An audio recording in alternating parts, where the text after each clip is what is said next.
May it be an evening star shines down upon you.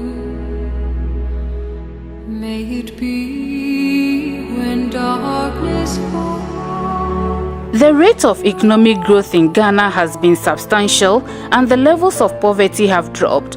Despite these positive trends, the rate of inequality has grown with significant differences occurring between regions and between rural and urban areas.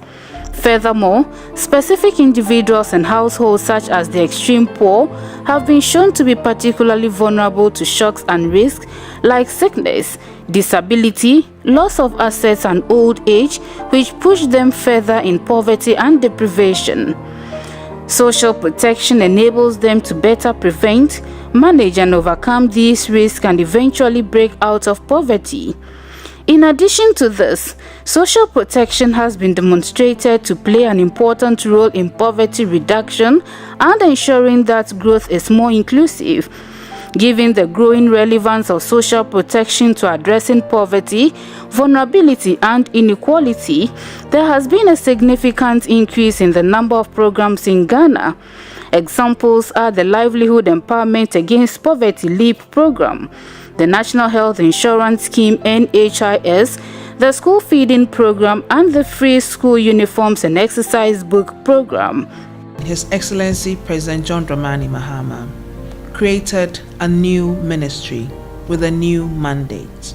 This is the first time in the history of the Republic of Ghana that we have a ministry solely focused on coordinating in a more efficient and effective way social protection programs in Ghana.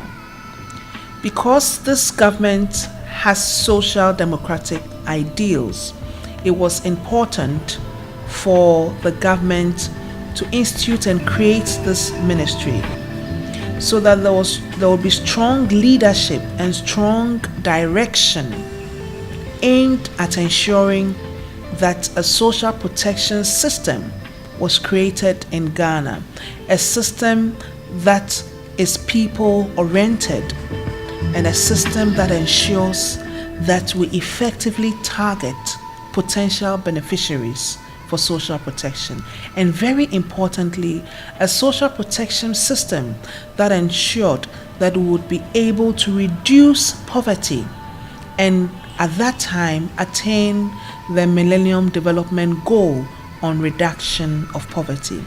And yes, we succeeded because we're actually the first country to realize MDG 1 on halving poverty.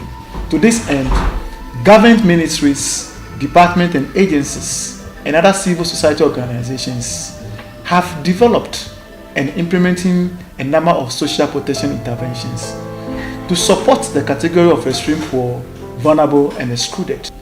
In order to ensure complementarity and ensure collaboration among all sectors and build the capacity of the household, these households not only receive the cash grant from the Livelihood Empowerment Against Poverty, but they are also linked to other proper interventions as well to help them leap out of extreme poverty. This woman in the Saboba district of the northern region could not hide her joy as she was enrolled onto the Livelihood Empowerment Against Poverty (LEAP) program, which she said she used part of her money to buy goats for rearing.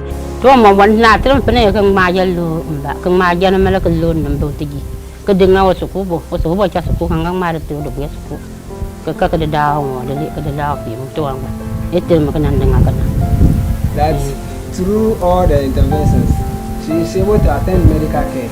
She is able to buy a sheep through relief, and she is able to buy a goat, and she is able to share some business. When she generates money, she will use to buy the books, items for the students, and at the same time pay the fees of the one which is in SS now.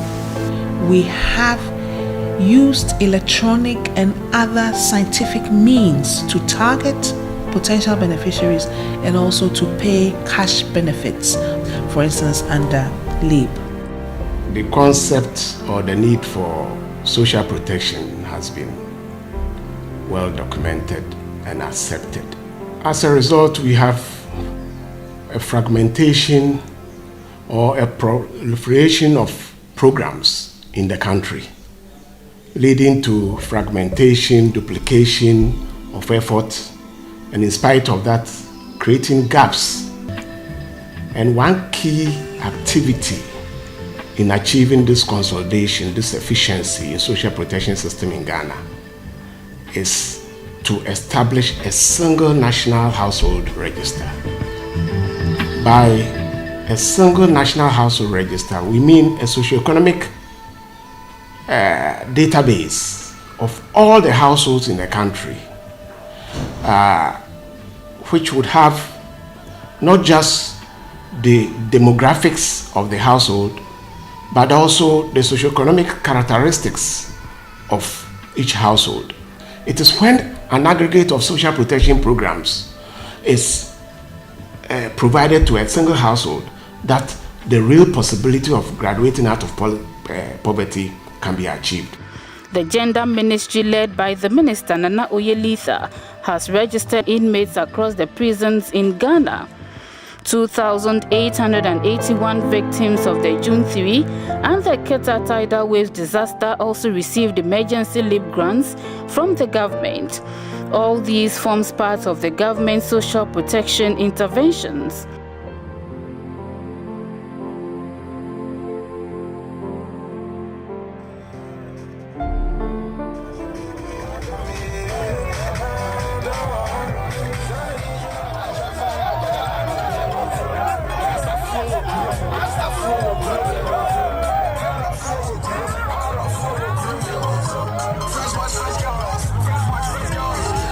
Together with the National Health Insurance Authority, Kumasi Metropolitan Authority, and the Ghana Prison Service, the Ministry of Gender, Children and Social Protection is here to fulfill our mandate of addressing the health needs of our vulnerable in our society and for here our prisoners in Ashanti region.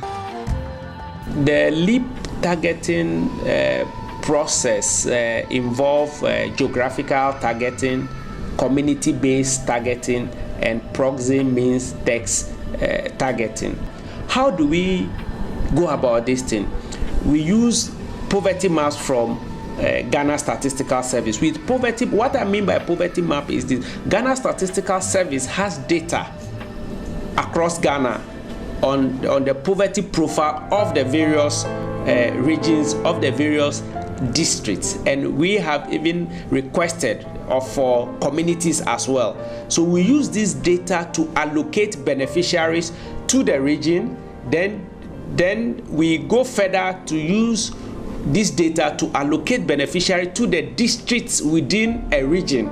Then we go further to use this data to help allocate the beneficiaries to the communities in the districts. Social protection interventions are implemented by a number of ministries, departments, and agencies.